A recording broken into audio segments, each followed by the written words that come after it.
16 żeglarskich załóg rywalizowało ze sobą na jeziorze Kisajno podczas drugiej edycji 7. Pucharu Polski Żeglarzy Niepełnosprawnych. 8 sasanek miało na pokładzie 3-osobowe załogi żeglarzy niepełnosprawnych ruchowo i tyleż samo jachtów 3-osobowe załogi żeglarzy niesłyszących. To są już tacy wytrawni żeglarze, chociaż co jakiś czas dochodzą nowi, których my tutaj na tym ośrodku szkolimy, których szkoli Polski Związek Żeglarzy Niepełnosprawnych i ciągle jest ta wymiana, starzy odpadają, nowi, młodzi przychodzą, prawda? Nie wszystkim pasuje czasowo, nie wszystkim pasuje odległość, bo przyjeżdżają tu aż ze Śląska, czy z Łodzi, czy ze Szczecina. Nas na wodzie w ogóle nie widać, że my jesteśmy niepełnosprawni.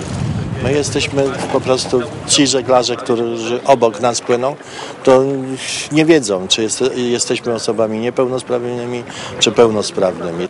Podczas dwudniowych zmagań z wiatrem rozegranych zostało 8 wyścigów, a łączna punktacja wyłaniała obraz najlepszych zawodników tych regat. I warto zaznaczyć, że niepełnosprawni w tej dyscyplinie wcale nie ustępują pola pełnosprawnym. Jeżeli są jakiekolwiek zawody takiego typu jak dzisiaj, to jest tak zwana selekcja lekarska i każdy dostaje grupę niepełnosprawności na wodę. Także cała załoga musi się składać z 16 punktów, żeby mogła pływać. Pływanie, fakt, że jak są ciężkie warunki, to ci mniej sprawni, co na przykład ręce mają uszkodzone, nogi uszkodzone, bo są też tacy, po Hajdemedynie na przykład, to mają ciężej. Ale tak jak ja nóg nie mam, to jedynie... No, ułatwienie może nie, ale po prostu jak pracowałem na foku, nie przeszkadzało mi to w ogóle. Praktycznie pracowałem jak pełnosprawny załogant. A w tej chwili na sterze to nikt nawet nie powie, że nie mam nóg.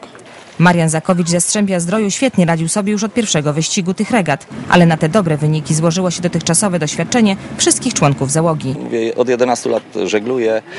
Także każdy jacht tutaj znam i wiem, na którym co trzeba zrobić i musi popłynąć. W załodze każdy musi znać swoje miejsce i swoje obowiązki. Walka z przeciwnościami aury, czy też wykorzystywanie ich chwilowych atutów dają upragniony rezultat wyłącznie wtedy, gdy angażują się wszyscy. Dlatego jeśli w załodze są kobiety, to wcale nie mają łatwiej. No, na pewno jest wesoło i sympatycznie.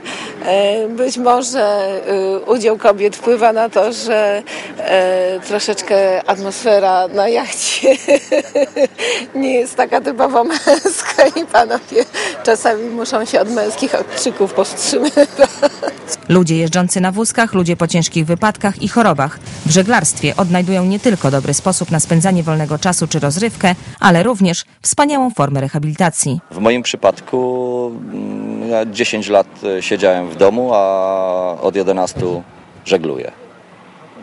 I naprawdę polecam każdemu niepełnosprawnemu ten rodzaj rehabilitacji, bo to pływanie, żeglowanie to jest bardzo dobra rehabilitacja, bo praktycznie każdy mięsień, wszystko po prostu musi dobrze pracować.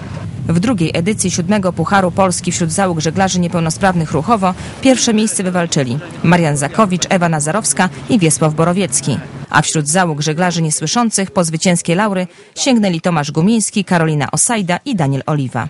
Niepełnosprawność wcale nie musi uwiązywać i izolować. Niepełnosprawność wcale nie musi powstrzymywać wiatru wiejącego w żagle. Gdy chcieć, znaczy móc, wszelkie bariery przestają istnieć, bo niepełnosprawni nie zamierzają oddawać sterów i nie chcą rezygnować z mazurskich jezior.